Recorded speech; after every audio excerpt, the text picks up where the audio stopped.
பேசினா சென்சிட்டிவ் IIJ-ல போட்டுருவான். இப்போ நான் பேசுறது வந்துங்க செட்டிஷன் ஆக்ட் சொல்லி என்ன சார்ஜ் பண்ணலாம். ஆனா நான் வந்து பயப்படல, அதுக்கு நான் பயப்படல. 5 வருஷம் உள்ள போயிட்டு வந்தவன், நான் பயப்படல. இன்னும் ஒரு 5 மாசம் போட்டாலும் 5 வருஷம் போட்டாலும் அது வந்து எனக்கு கவலை இல்லை. ஏன்னாங்க நான் 10 வருஷம் 15 வருஷமா லாயரா வேலை செய்றேன். மனசுல வந்து தாங்க முடியல, என்னால தாங்க முடியல. நான் ரொம்ப மனசு கஷ்டப்பட்டிருப்பேன். நான் நினைக்கவே இல்லை என் வாழ்நாள்ல வந்து இந்த மாதிரி மக்கள் வந்து நான் சொல்ற உண்மையை சொல்றது கேட்பாங்கன்னு நான் நினைச்சே பார்க்கல. ஆனா அந்த உண்மை கடவுளுக்கு நன்றி சொல்லணும். அந்த உண்மை நான் என் வாழ்நாள்ல நடந்தது. என்னோட கணக்கு வந்துங்க வெளியில இருந்து வேதனைப்படுறவங்க ஒன்றும் செய்ய முடியல. நம்மளால உள்ளுக்கு இருக்கிறது பரவாயில்ல. யாரோ ஒரு ஆள் தியாகம் செய்யணும். அந்த தியாகம் வந்து நான் செய்ய தயாரா இருக்கிறேன். இந்த நாட்டில் போராட வந்து நான் ரெடி, நீங்க ரெடியா? Moving on now, and riot police in Malaysia have broken up a demonstration involving thousands of ethnic Indians. For more on that, let's cross to Hamish McDonald in Kuala Lumpur. Thanks very much indeed, Mariam. Well, it's the second time in 2 weeks that demonstrators have come up against the Malaysian authorities. This time, people converged on the city centre to call for equal rights for Malaysia's large Indian minority. Police fired rounds of tear gas and used water cannon to suppress the protests. The demonstrators gathered in the early morning. Just by being here, they were in open defiance of the authorities.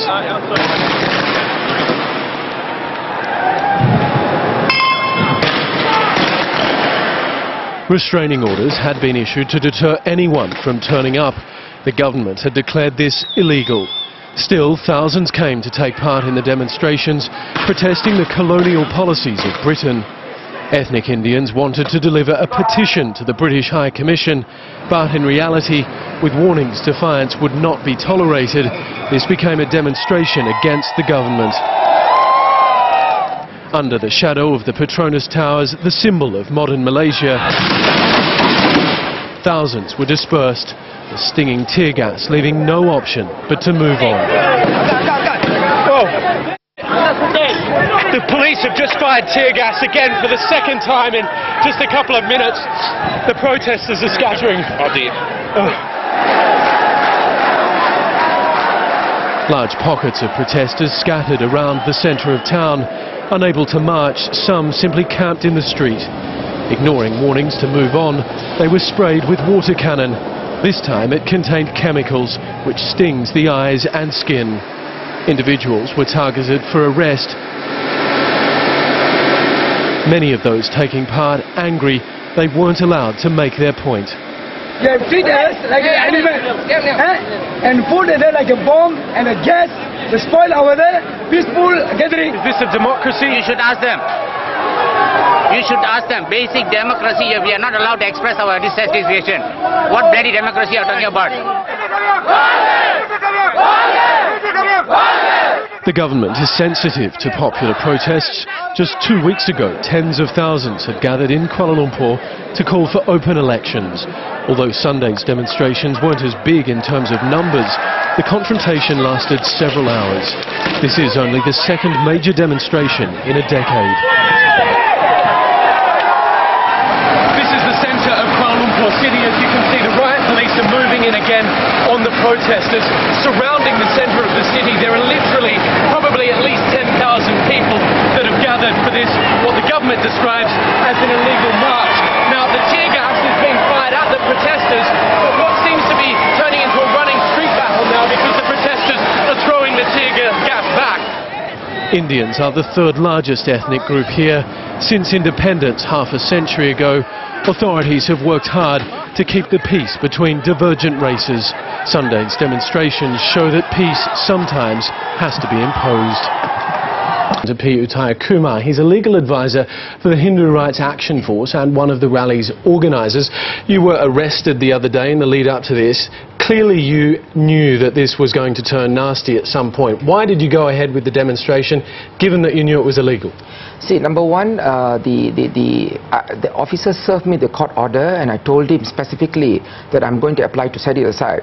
In Malafide, I was arrested the same day to stop me from applying to set aside the court order. The point is, though, the police made it clear that they would respond with force, that people would be arrested, but still you went ahead in a very public area with this protest, knowing that the likelihood was that force would be used. See, our rights has been trampled on for the last 50 years. The Indians can't take it anymore. And if you see from the rally, the kind of people who attended the rally today, Indians are generally very passive, very submissive, very law-abiding. But the kind of crowd that came today, they just can't take it anymore. 50 years of marginalization by the UMNO-led government. Question, though. Were you simply trying to embarrass the government by going ahead with this? Yes, we have exhausted all avenues with the government. We have written thousands of memorandums to them, letters.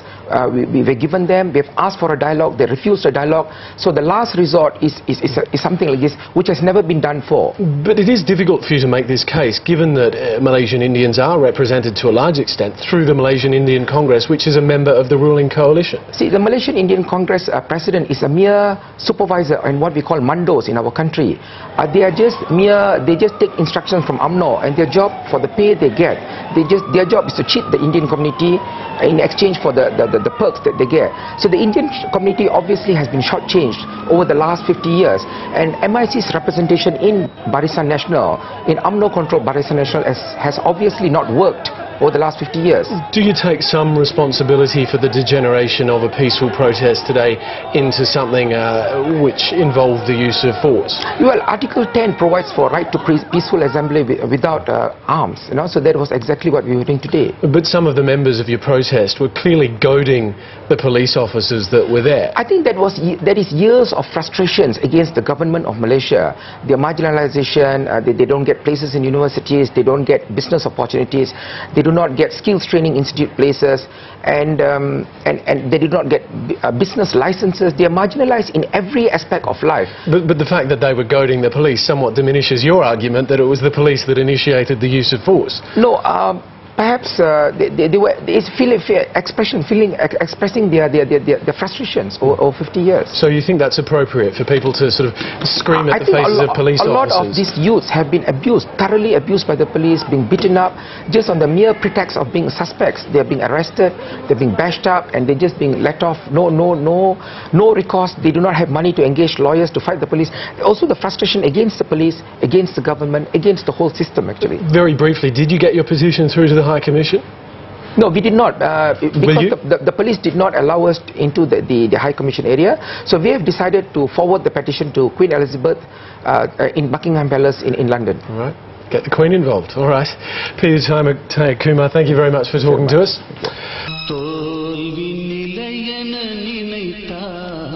மனிதன் வாழ்வை நினைக்கலாமா